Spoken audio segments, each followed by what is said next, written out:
दूसरा दिन कौरवों की व्यूह रचना और अर्जुन तथा भीष्म का युद्ध। संजय ने कहा, राजन, दुर्योधन ने जो उस दुर्भेद्य क्रौंच व्यूह की रचना देखी और अत्यंत तेजस्वी अर्जुन को उसकी रक्षा करते पाया, तो द्रोणाचार्य के पास जाकर वहां उपस्थित सभी शूरवीरों से कहा, वीरों, आप सब लोग नाना प्रकार के अस्त्र संचालन की विद्या जानते हैं और युद्ध की कला में प्रवीण हैं। आप में से एक एक वीर भी युद्ध में पांडवों को मारने की शक्ति रखता है। फिर यदि सभी महारथी एक साथ मिलकर उद्योग करें, तब तो कहना ही क्या है। उसके इस प्रकार कहने से भीष्म, द्रोण और आपके सभी पुत्र मिलकर पांडवों के मुकाबले में एक महान व्यूह की रचना करने लगे। भीष्म जी बहुत बड़ी सेना साथ लेकर सबसे आगे चले। उनके पीछे कुंतल, दशाण, मगध, विदर्भ, मेकल तथा कर्ण, प्रवाण आदि देशों के वीरों को साथ लेकर महाप्रतापी द्रोणाचार्य चले। गांधार, सिंधु सवीर, शिवी और वसाती वीरों के साथ शकुनी द्रोणाचार्य की रक्षा में नियुक्त हुआ। इनके पीछे अपने सभी भाइयों के साथ दुर्योधन था। उसके साथ अश्वातक, विकर्ण, अम्बष्ट, कौशल, दरद, शक, क्षुद्रक और मालव देश की योद्धा थे। इन सबके साथ वह शकुनी की सेना की रक्षा कर रहा था।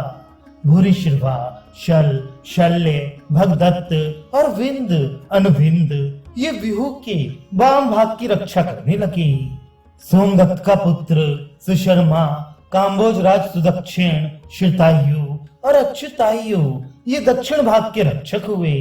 अश्वत्थामा, कृपाचार्य और कृतवर्मा ये बहुत बड़ी सेना के साथ व्यूह के पृष्ठ भाग में खड़े हुए। इनके पृष्ठपोषक थे केतुमान, वसुदान, काशीराज के पुत्र तथा और दूसरे देशों के राजा लोग।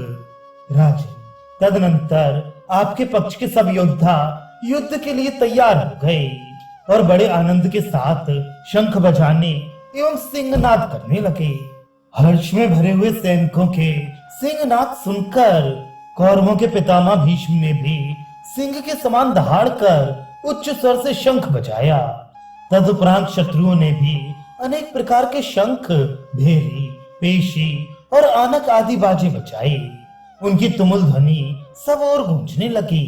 श्री कृष्ण, अर्जुन, भीमसेन, युधिष्ठिर, नकुल और सहदेव ने भी अपने अपने शंख बजाए तथा काशीराज, शैब्य, शिखंडी, धृष्टद्युम्न, विराट, सात्यकी, पंचाल देशीय वीर और द्रौपदी के पुत्र भी बड़े बड़े शंख बजाकर सिंहों के समान दहाड़ने लगे और उनके शंखनाद की ऊंची आवाज पृथ्वी से लेकर आकाश तक गूंज उठी।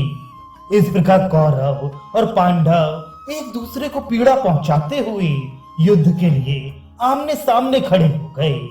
धृतराष्ट्र ने पूछा, जब दोनों ओर की सेना व्यूह रचना पूर्वक खड़ी हो गई, तो योद्धाओं ने किस प्रकार एक दूसरे पर प्रहार करना शुरू किया?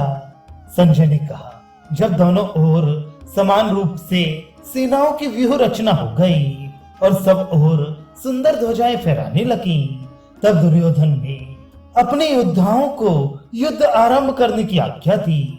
कौरव वीरों ने जीवन का मोह छोड़कर पांडवों पर आक्रमण किया। फिर तो दोनों ओर की सेनाओं में रोमांचकारी युद्ध होने लगा।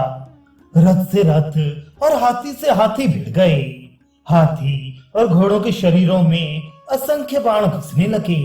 इस प्रकार घमासान युद्ध आरंभ हो जाने पर पितामह भीष्म अपना धनुष उठाकर अभिमन्यु, भीमसेन, सात्यकी, कैकेयी, विराट और धृष्टद्युम्न आदि वीरों पर तथा छेद और मत्स्य देश के राजाओं पर बाणों की वर्षा करने लगे। उनकी मार से पांडवों का व्यूह टूट गया। सारी सेना तितर बितर हो गई। कितने ही सवार और घोड़े मारे गए। रथियों के झुंड भाग चले। अर्जुन महारथी भीष्म के ऐसे पराक्रम को देखकर क्रोध में भर गए और भगवान श्री कृष्ण से बोले, जनार्दन, अब पितामह भीष्म के पास रथ ले चलिए। नहीं तो ये हमारी सेना का अवश्य ही संहार कर डालेंगे। सेना को बचाने के लिए आज मैं भीष्म का वध करूंगा। श्री कृष्ण ने कहा, अच्छा धनंजय, अब सावधान हो जाओ। ये देखो, मैं अभी तुम्हें पितामह के रथ के पास पहुंचाई देता हूँ। ऐसा कहकर श्री कृष्ण अर्जुन के रथ को भीष्म के पास ले गए। भीष्म ने जब देखा अर्जुन अपने बाणों से शूरवीरों का मर्दन करते हुए बड़े वेग से आ रहे हैं, तो आगे बढ़कर उनका सामना किया।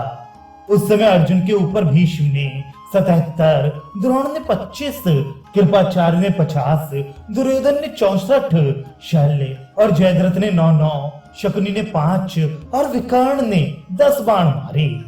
इस प्रकार चारों ओर से तीखे बाणों से बिंध जाने पर भी महाबाहु अर्जुन तनिक भी व्यथित या विचलित नहीं हुए। उन्होंने भीष्म को 25, कृपाचार्य को 9, द्रोणाचार्य को 60, विकर्ण को 3, शल्य को 3 और दुर्योधन को 5 बाणों से बींध कर तुरंत बदला चुकाया।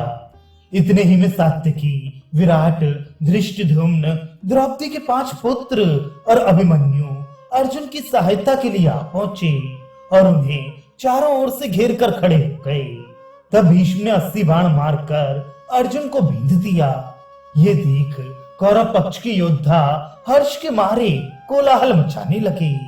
उन महारथी वीरों का हर्षनाद सुनकर प्रतापी अर्जुन उनके बीच में घुस गया और महारथियों को निशाना बनाकर अपने धनुष के खेल दिखाने लगा। अपनी सेना को अर्जुन से पीड़ित देख दुर्योधन भीष्म के पास जाकर बोला, ता श्री कृष्ण के साथ ये बलवान अर्जुन हमारी सेना की जड़ काट रहा है। आप और आचार्य द्रोण के जीते जी ये दशा हो रही है। कर्ण हमारा सदा हित चाहने वाला है, मगर वह भी आप ही के कारण अपने हथियार छोड़ चुका है, इसलिए वह अर्जुन से लड़ने नहीं आता। पितामह, कृपया ऐसा उद्योग कीजिए जिससे अर्जुन मारा जाए। दुर्योधन के ऐसा कहने पर भीष्म जी, क्षत्रिय धर्म को धिक्कार है, ये कहकर अर्जुन के रथ की ओर बढ़े। अश्वत्थामा, दुर्योधन और विकर्ण ने भीष्म का साथ दिया। उधर पांडव भी अर्जुन को घेर कर खड़े थे। फिर संग्राम छिड़ा। अर्जुन ने बाणों का जाल फैलाकर भीष्म को सब ओर से ढक दिया।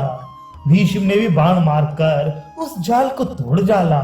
इस प्रकार दोनों एक दूसरे को प्रहार को विफल करते हुए बड़े उत्साह से लड़ने लगे।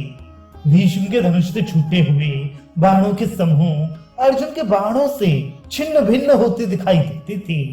इसी प्रकार अर्जुन के छोड़े हुए बाण भी भीष्म के सायकों से कटकर पृथ्वी पर गिर जाते थे।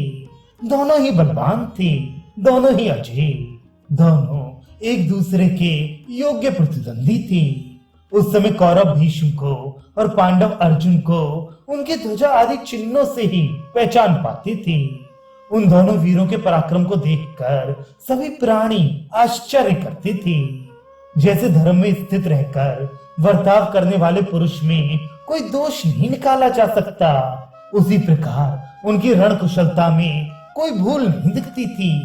उस समय कौरव और पांडव पक्षों के योद्धा तीखी धार वाली तलवारों, फरसों, बाणों तथा नाना प्रकार के दूसरे अस्त्र शस्त्रों से आपस में मारकाट मचा रही थी।